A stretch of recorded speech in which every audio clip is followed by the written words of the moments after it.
profeta Samuel, o capítulo 16 e o versículo 11, vamos estar meditando na palavra de Deus. Ô Lindomar, como é que está o Davi e a pequena, a Milena não, agora qual que é o nome?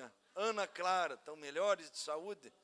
Que bênção, glória a Deus, que Deus abençoe vocês. Milena é a mãe, né? Aleluia. A Milena pequena, tá bem? Deus abençoe vocês, que bom que estão bem, que estão melhores. Deus continue abençoando o seu povo. Pastora Débora está firme aí, está melhor? Firme? Aleluia, glória a Deus. Deus abençoe cada irmão. Eu vi a irmã Sueli, irmão Claudio Honor. Que Deus abençoe muito vocês, em nome de Jesus. Eu estou devendo uma visita para vocês, eu não esqueci não, viu? Vou aparecer lá, tomar um café, comer um pão de queijo. Dá glória a Deus, aleluia. Deus abençoe o Tiago. Agora, Tiago e a irmã Lara, Deus abençoe aí todos os irmãos. A irmã Débora, Deus abençoe. Estava com saudade da irmã, viu?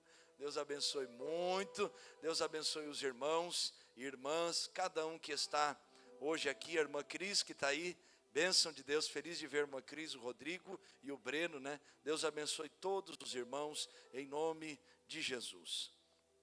Primeiro livro do profeta Samuel, capítulo 16, e o versículo 11, diz assim a palavra de Deus.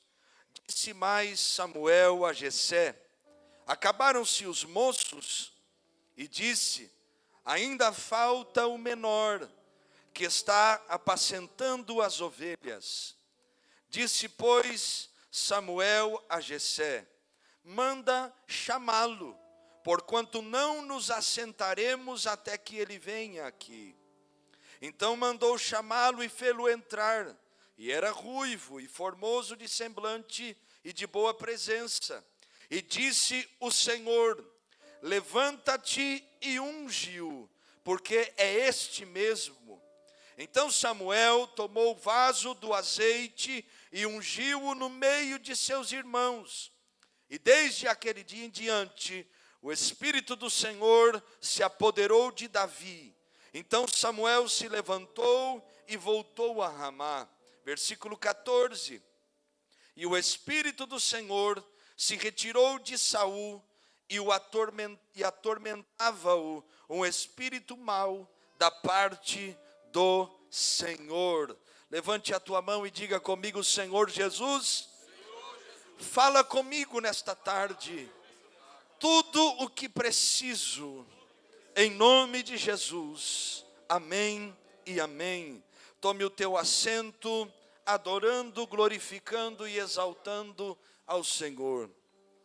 Meus irmãos, o propósito de Deus para o povo de Israel não era que Israel tivesse um rei como as demais nações.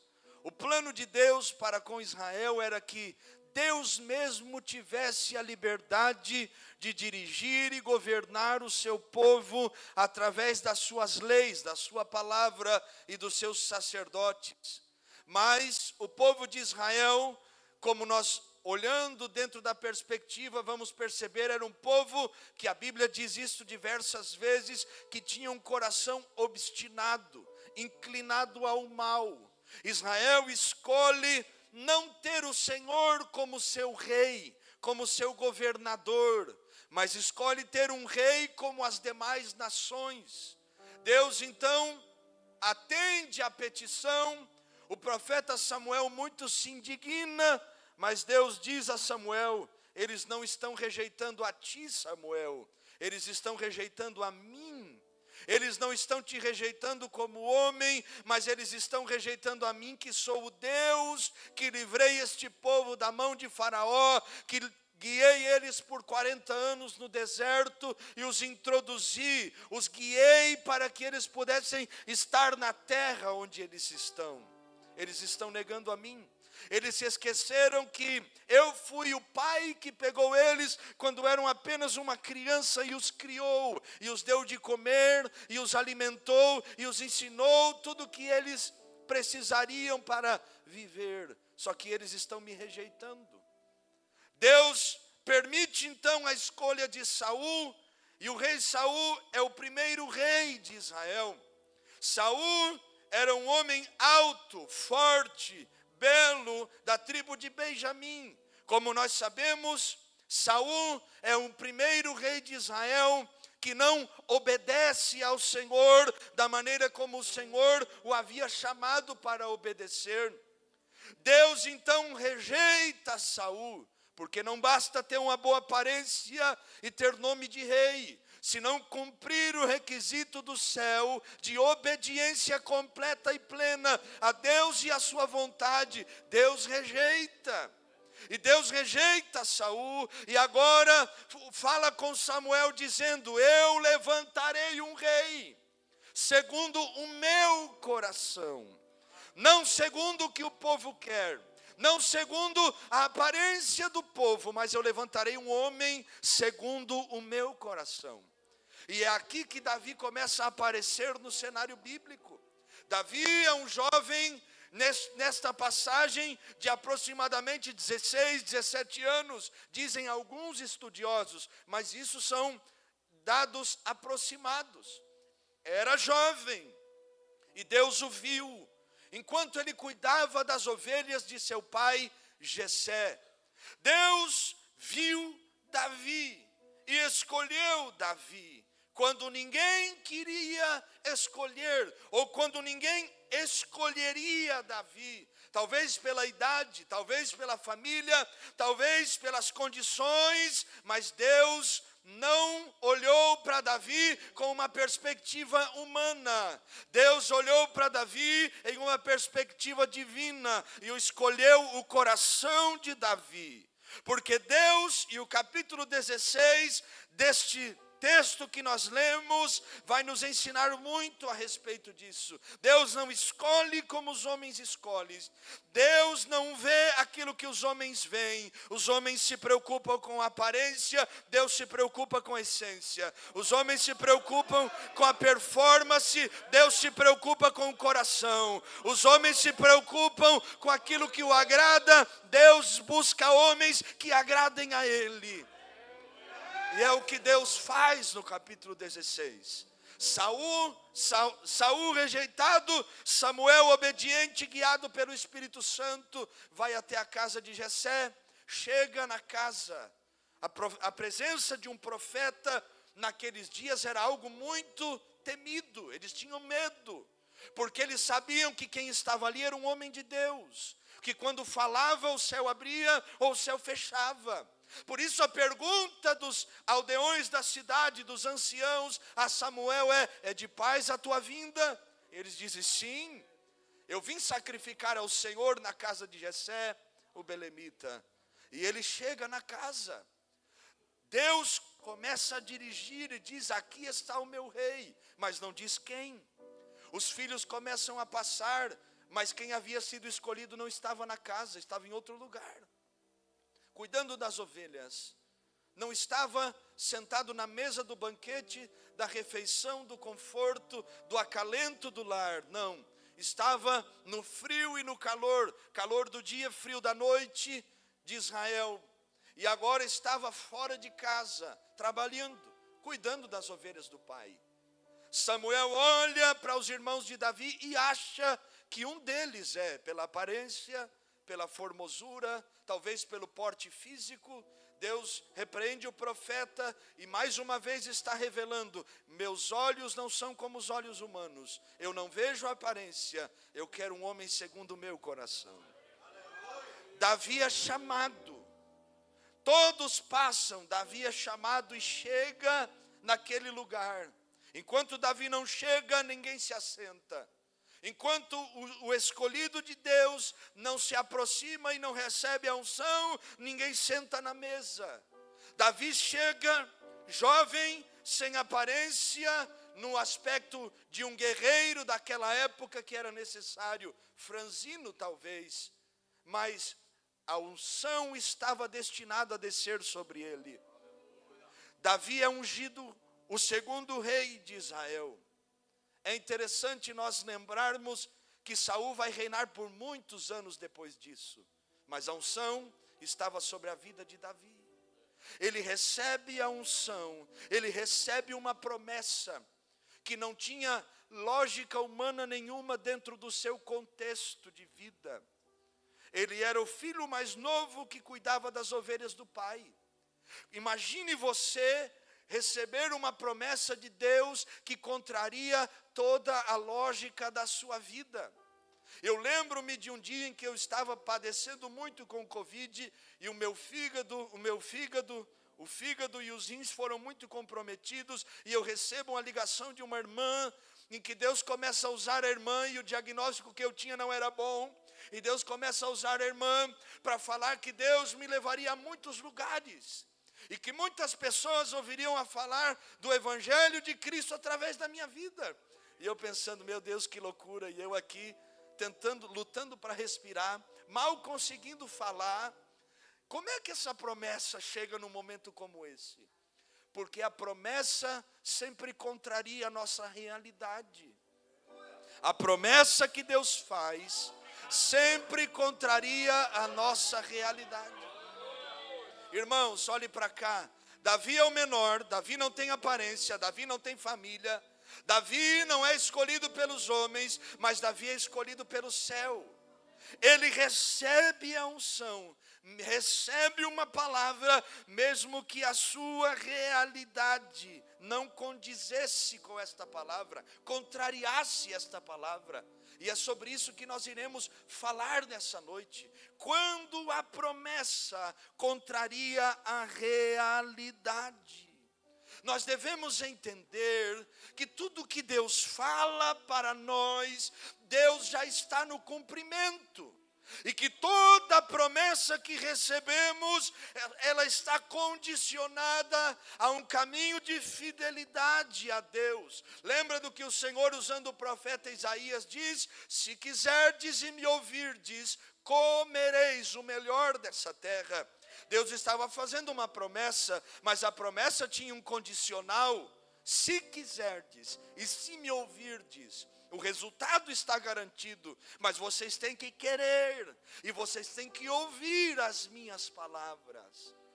Deus está falando com Davi, e Davi recebendo a unção e voltando para cuidar das ovelhas. Imagina que loucura, receber a informação que agora é o rei de Israel, e aonde vai depois que recebe a unção? Cuidar das ovelhas outra vez. Voltou para o mesmo lugar, a mesma realidade, só que agora tinha uma promessa sobre ele.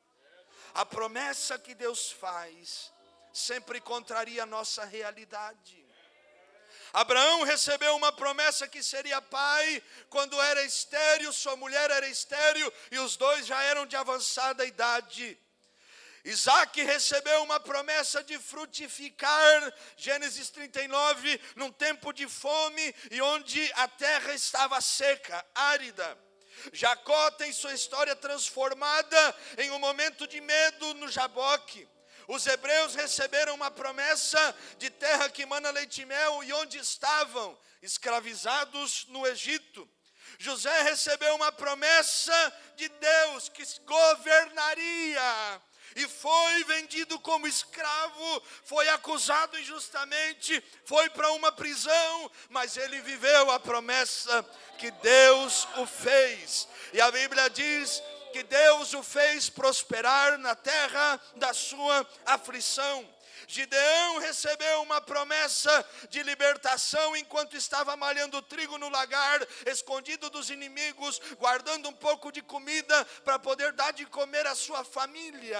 E o anjo do Senhor o visita e diz: o Senhor é contigo. Meu Deus, Davi recebe uma promessa dizendo: agora tu és um homem segundo o meu coração, a unção está sobre ti, tu és rei, e volta para cuidar das ovelhas.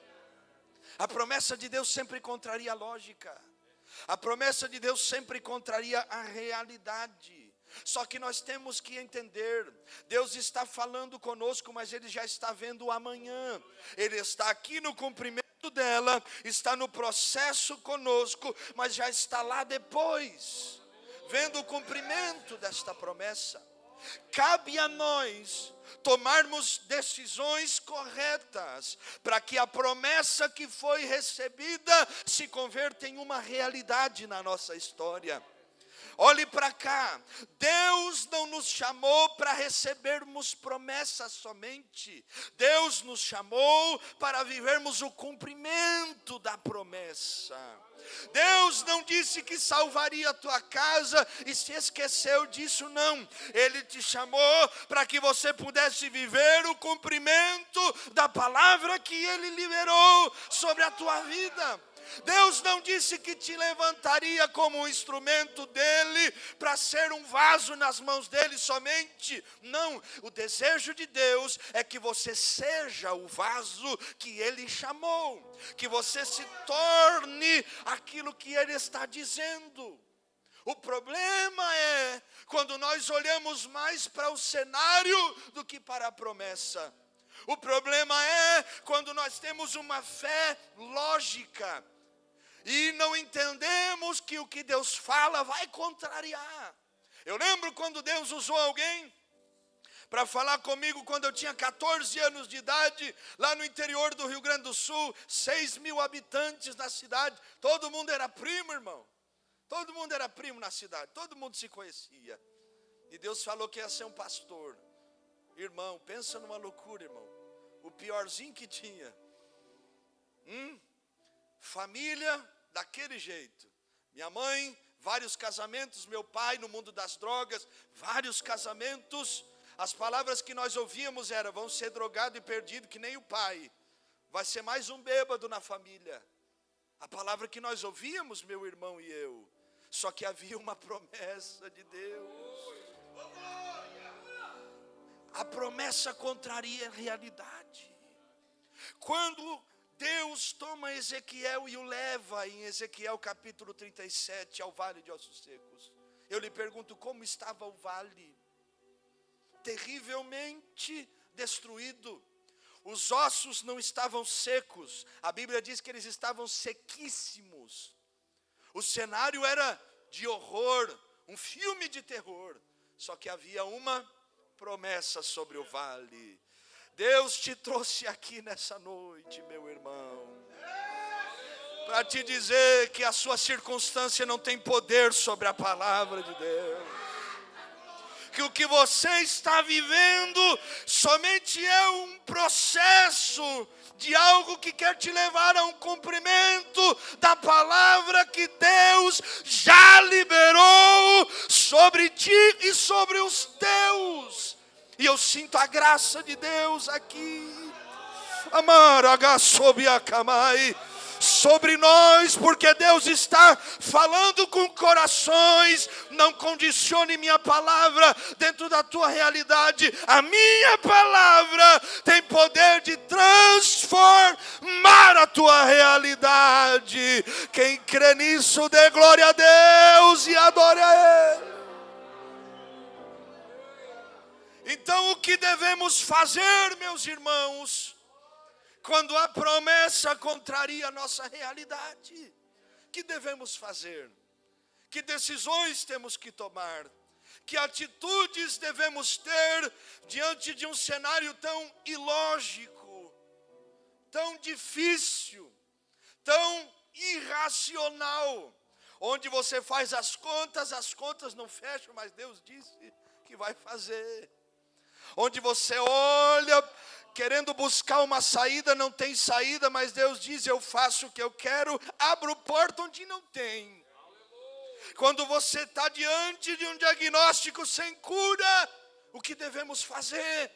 Quando tudo se fecha e o cenário parece que é maior que a promessa, o que devemos fazer?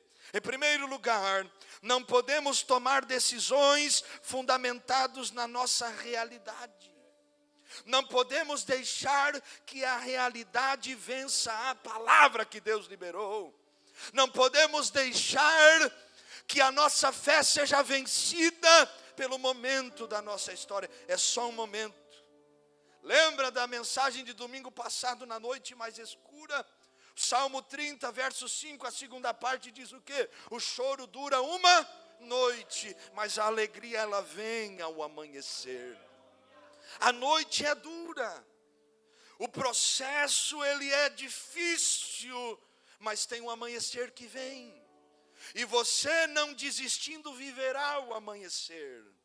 E você perseverando, não se deixando guiar por aquilo que a realidade está pregando para você todos os dias, você viverá a promessa de Deus contrariando a lógica humana.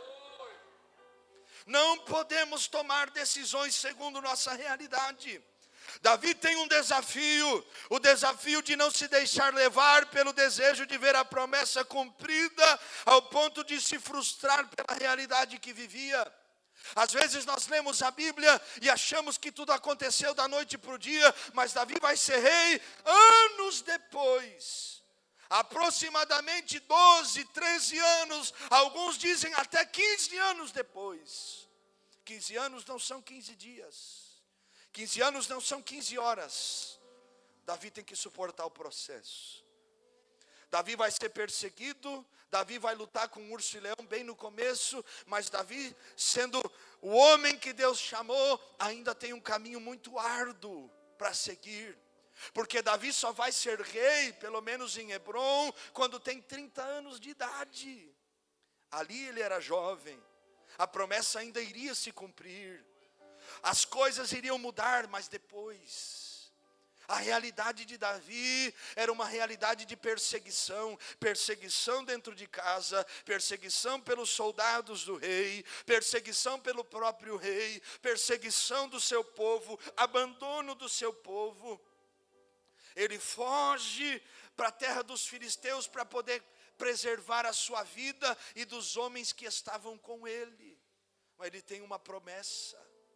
E a realidade estava dizendo para Davi, não vai. Mas Davi tem uma promessa. E a realidade estava dizendo para Davi, você não reinará. Mas Davi se lembrava das palavras de Samuel.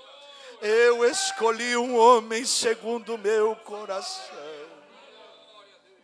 Não podemos deixar que a realidade roube a nossa fé. Não podemos esquecer de quem fez a promessa para nós. De quem falou, quem liberou a palavra sobre Davi, não foi Samuel.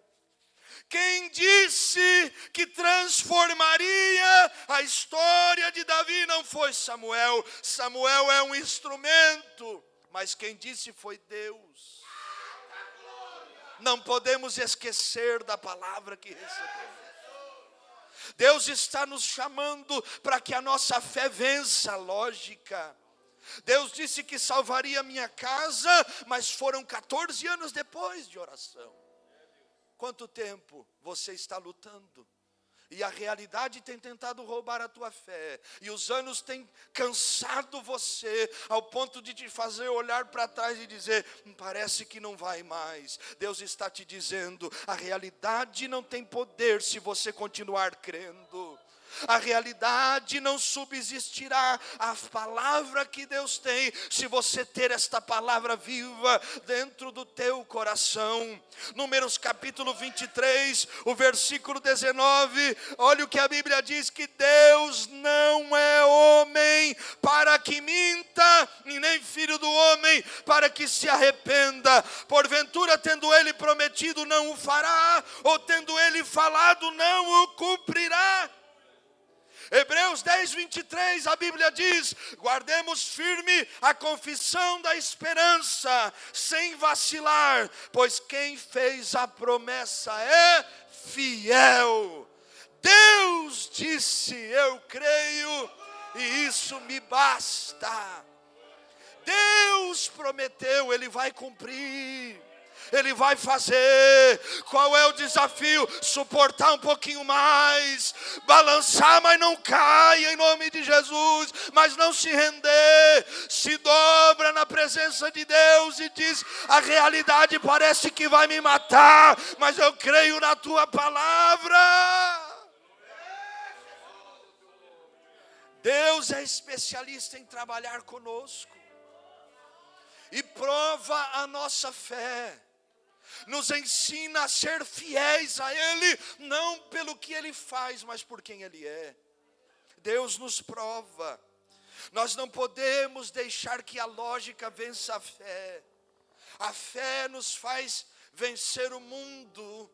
vencer as aflições, vencer os problemas, vencer até mesmo o que parece ser inevitável. A fé nos dá graça. A fé nos faz caminhar quando as forças se acabam. A fé nos leva a orar quando a vontade de orar não está em nós. Eu já tive momentos que dobrei meu joelho e disse: Deus, eu sei que eu estou orando, mas eu não quero orar. Eu não quero orar. Eu não vou orar hoje. Acho que só eu que vivo essas coisas, né? Eu não estou com vontade de orar, mas estou orando. Está tudo difícil, Senhor. E eu pensando, eu sei que o Senhor sabe, mas eu vou lhe contar. Vou lhe dizer as minhas razões agora. Vou advogar para mim mesmo. E aí, descansa a alma em Deus e deixa Deus trabalhar. Só que nós somos seres humanos que precisamos entender que mesmo que o vale seja difícil, mesmo que a noite seja dolorosa, mesmo que o deserto seja intenso, tem uma terra prometida que está nos esperando. Tem um cumprimento de uma palavra que está logo ali. E talvez o inimigo está dizendo: sua realidade vai te matar. Talvez o inimigo esteja soprando nos teus ouvidos, às vezes até usando alguém: não vai abrir a porta, o documento não chega, a provisão não vai alcançar, algo vai dar errado. E Deus está dizendo para você: não meça a minha promessa pela palavra humana, porque homens não podem mudar a minha palavra. Aleluia. Aleluia. Não podemos, irmãos, tomar decisões fundamentadas na realidade. E nós temos um problema nos dias de hoje: as precipitações. Decisões precipitadas que nos levam a sair do caminho do cumprimento. Provérbios capítulo 19, o verso 2, na parte B, a Bíblia diz que aquele que se apressa com os seus pés, peca. Peca aquele que se apressa ou que é precipitado com os seus pés. Nós não podemos ser precipitados. A palavra precipitar ou precipitação, ela vem de precipício. Como alguém que está diante de um buraco muito grande e está prestes a cair, se precipitando. Nós não podemos. Nós confiamos em Deus. Nós não tomamos decisões segundo lo que me dá la gana, como diz o castelhano, o que me vem na cabeça ou o que me dá vontade. Tome decisões firmadas nas Escrituras. Tome decisões dentro da palavra de Deus. Tome decisões guiado pelo Espírito Santo. Como eu sei que é o Espírito Santo? Primeiro, ele não vai dizer nada que contraria a palavra. Ele não vai te dizer nada que te roube da fé, te roube dos irmãos, que te faça voltar atrás. Ele vai te levar para diante, mesmo te contrariando, mas ele vai te fazer, te animar a continuar. Quem quer que a promessa vença a realidade, então não tome decisões fundamentadas. Irmão, como é triste nós vemos a história de alguém que se precipita, toma decisões que estão fora da palavra de Deus, e você olha para a pessoa e diz: tinha tudo para continuar. Mas era só mais um pouquinho e Deus ia mudar a situação. E você olha, dá um sentimento de frustração, porque você sabe que era só perseverar um pouquinho mais. A gente fica triste. Deus conhece a nossa estrutura. O apóstolo Paulo, escrevendo aos Coríntios, diz que Ele não traz carga sobre nós que nós não podemos suportar ou carregar. Tudo que Ele te permite passar é porque Ele vai te dar graça para que você possa continuar. Agora, a medida de cada um é uma medida diferente. Por isso nós não podemos condicionar todos juntos do mesmo jeito. Não, cada um é de um jeito. Cada um tem uma prova, cada um tem uma personalidade, cada um Deus trabalha de uma maneira. Deus vai trabalhar comigo e talvez não vai trabalhar contigo na mesma área. E com você e comigo não. Mas Ele sabe a medida de cada um. Porque na verdade, tudo que Deus está fazendo é nos estruturando para o cumprimento da promessa. Oh, irmão, eu vou repetir para você acordar hoje. Tudo que Deus está fazendo é te estruturando para poder suportar o cumprimento da promessa. Para que você não se perca, para que você não valorize mais a promessa que o Redentor, mas a promessa que o Salvador. Em segundo lugar, nós devemos suportar os processos entre a realidade e a promessa. Davi teve um tempo de provação antes de se tornar rei. Urso, leão, gigante, Saul, os filisteus e o peso do reinado.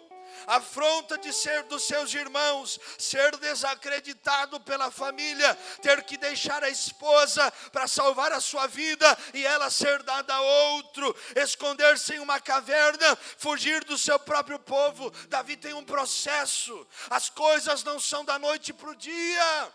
E nós não estamos em um fast food da fé, onde tudo é muito rápido. Não, Deus continua trabalhando.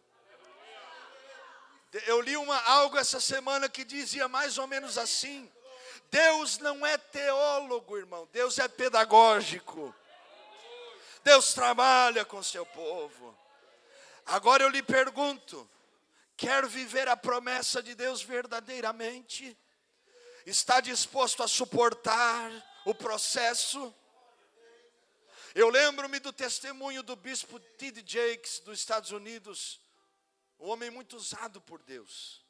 E ele está em um culto e uma irmã se aproxima até ele e diga: pastor, ore para que eu tenha a mesma unção que você tem. E ele coloca as mãos sobre ela e começa a orar. Então, Senhor, dá para ela um pai que a abandone no momento que ela mais precise. Senhor, alcança a mãe dela com uma enfermidade nos rins agora. Ela olha e diz: que isso, pastor, está me amaldiçoando? Ele diz: não, porque é do processo que vem a minha unção. Nós devemos entender, é no meio do processo que Deus vai nos estruturando, nos dando experiências com Ele. Quando Ele te consola, sem ter ninguém do seu lado. Quando é Ele que te toma pela mão naquele dia que você levanta meio azedo com a vida, e Ele vai te dando graça, dizendo: alegra a tua alma, porque eu não desisti de ti.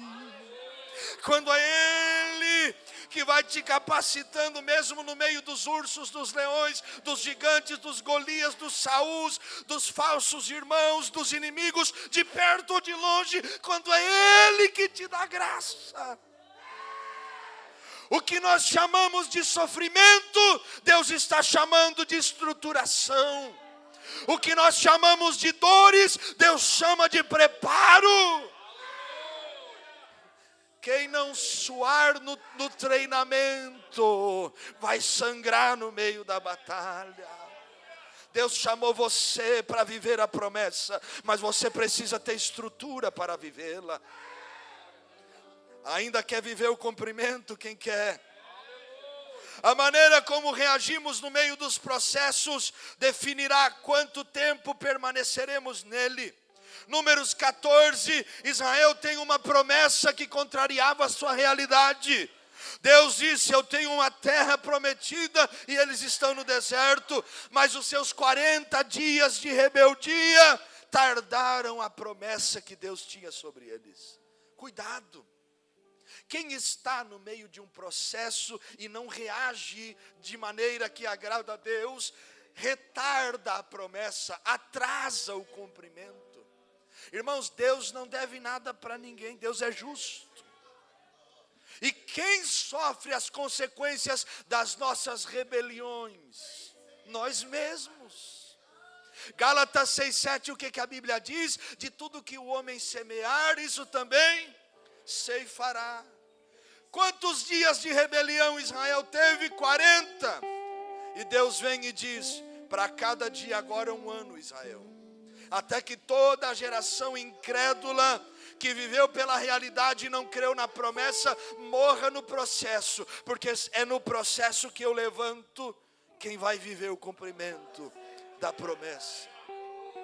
Deuteronômio 8:2, o Senhor está dizendo ao povo de Israel: recordar-te-ás de todo o caminho pelo qual o Senhor teu Deus te guiou no deserto estes 40 anos, para te humilhar, para te provar, para saber o que estava no teu coração, se guardarias ou não os seus mandamentos. Ele te humilhou e te deixou ter fome e te sustentou com o maná, que tu não conhecias, nem teus pais o conheciam, para te dar a entender que não só de pão viverá o homem, mas de tudo o que procede da boca do Senhor viverá o homem. Deus estava dizendo ao povo: eu sei trabalhar com vocês.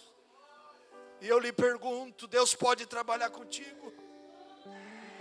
Deus pode trabalhar conosco? Deus pode trabalhar com o seu povo?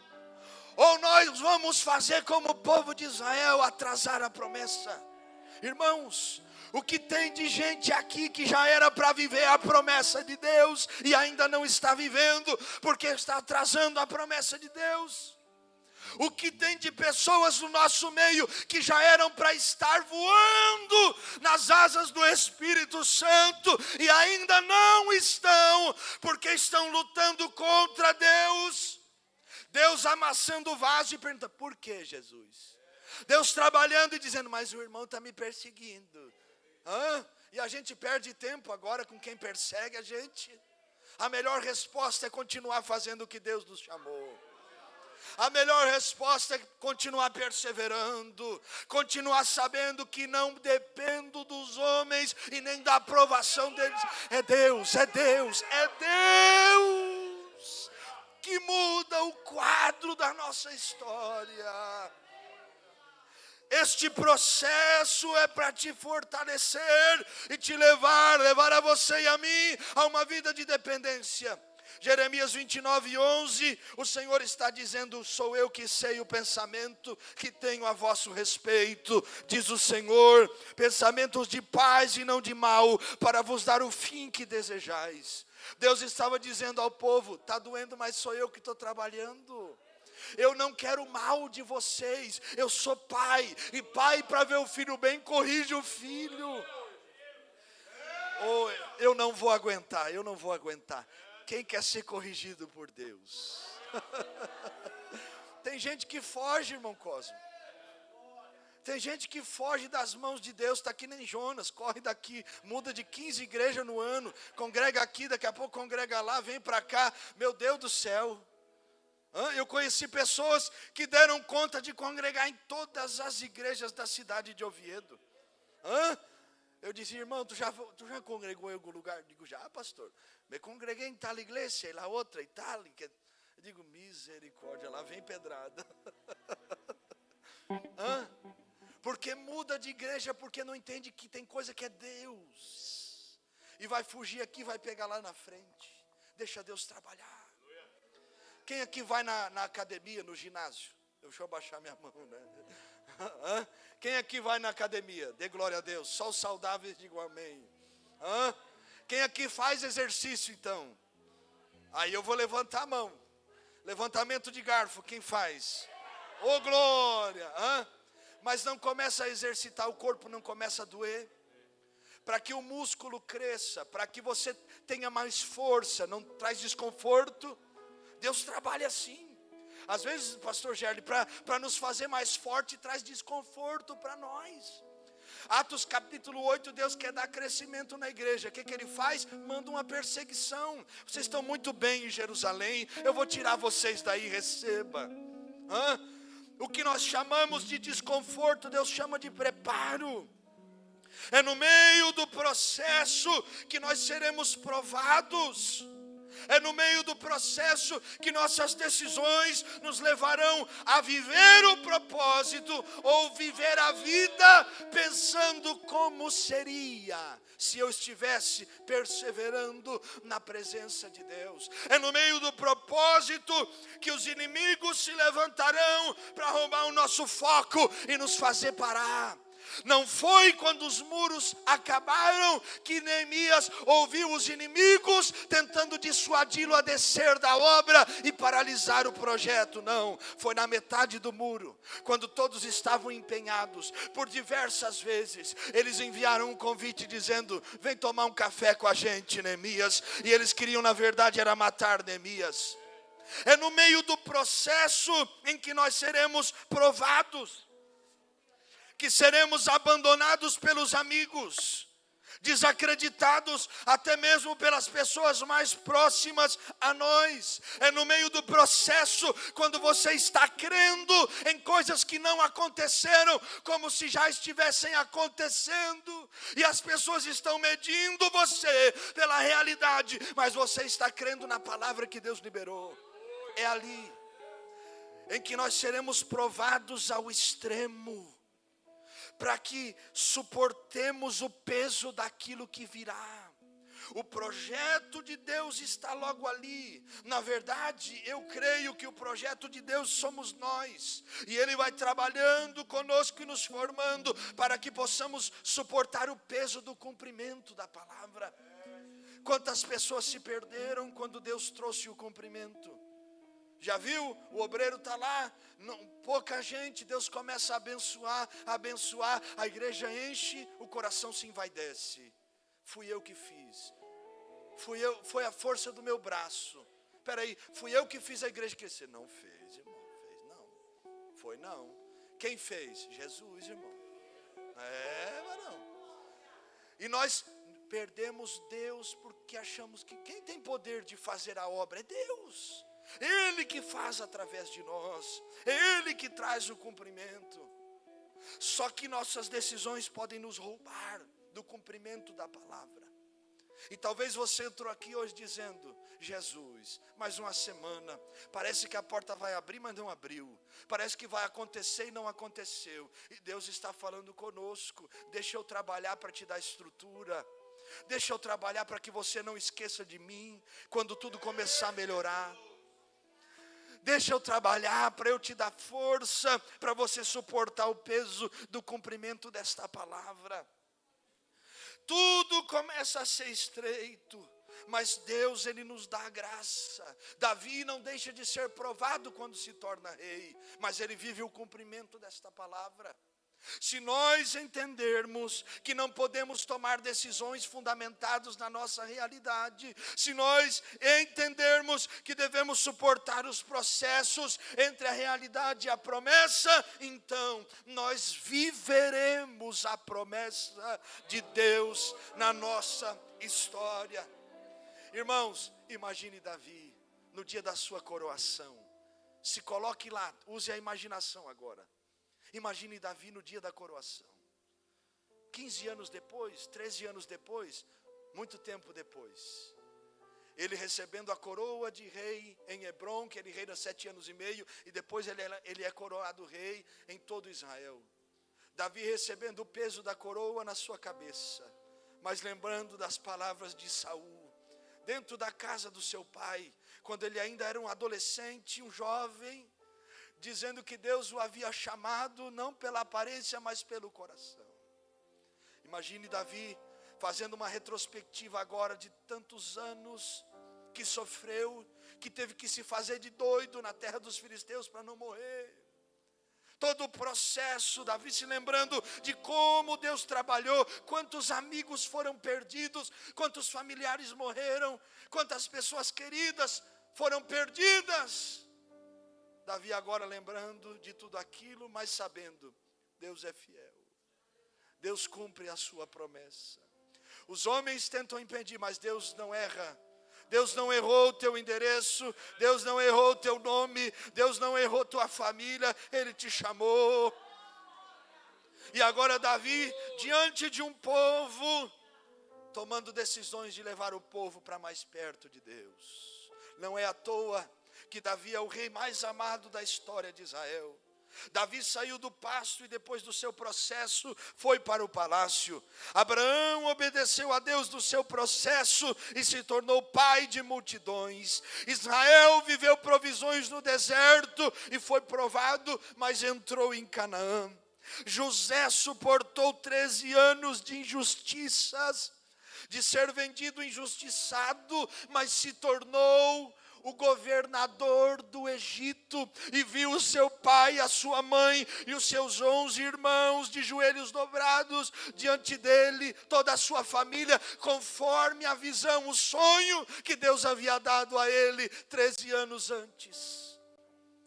Nós podemos viver o cumprimento. Eu orava uns dias desses atrás, e eu dizia: Deus, eu sinto que tem algo que o Senhor quer fazer.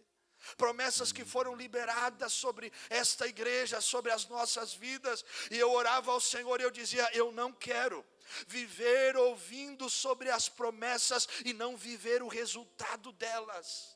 Eu comecei a orar e dizer: Senhor, tira os impedimentos. Se for eu, me tira também, mas deixa a gente viver o resultado daquilo que o Senhor quer trazer.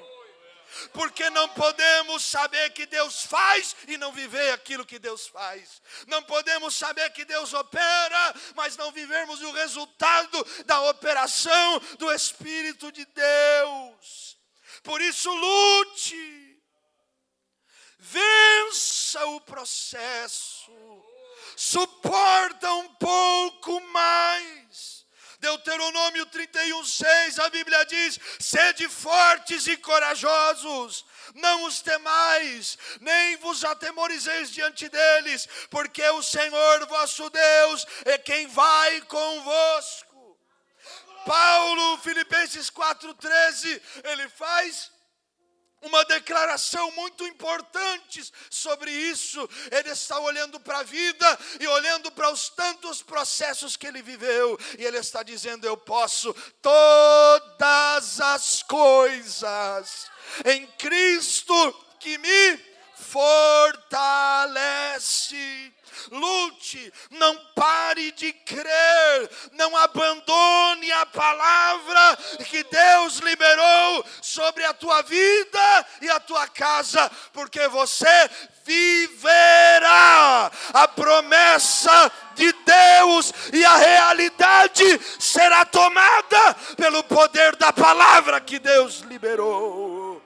Aleluia. Fique de pé em nome de Jesus. Aleluia. Haverá alegria, haverá renovo, haverá graça de Deus sobre ti, sobre os teus, sobre a tua casa, sobre a tua família. A palavra de Deus está sobre nós. A promessa de Deus vencerá a nossa realidade. Quem crê nesta palavra? Você não pode sair daqui do mesmo jeito. Deus está te chamando, creia. Eu quero orar com alguém aqui, nós vamos orar juntos com alguém que crê que a palavra, a promessa vencerá a sua realidade. E se você quer receber essa oração, não é amanhã não, é agora. Vem aqui no altar em nome de Jesus. Quem crê, a promessa vence a realidade. Só quem crê, irmão. Quem não crê, fica olhando Deus abençoar os outros. Eu vou orar, mas eu vou orar com gente que tem fé. De dizer: Deus, eu creio, eu sei, o Senhor faz. Em nome de Jesus. E se você não vir aqui, depois não reclama, viu? Feche os seus olhos. A graça de Deus te alcançará. A presença do Espírito Santo. Aquele que te prometeu é aquele que te renova nessa noite.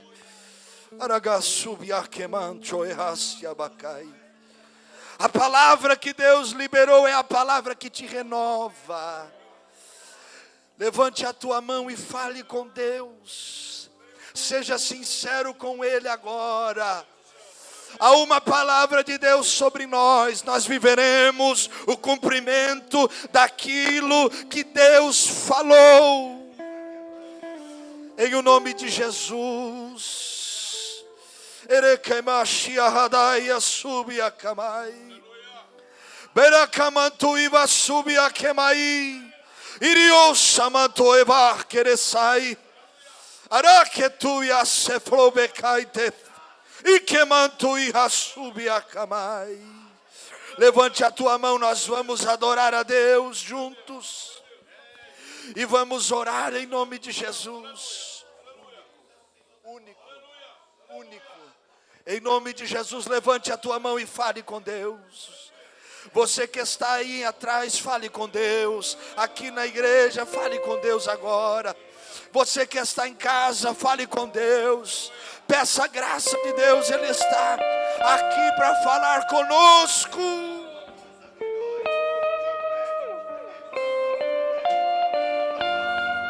não tenho para onde ir. O seu perfume está marcado em mim. Na sombra de tuas asas eu estou.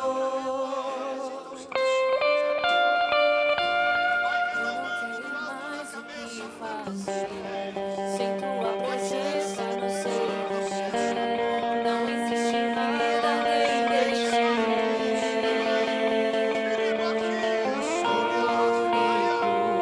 Tu és incomparável, és na minha vida. Meu coração não cabe outra voz. Tudo que tenho e sou é tudo teu.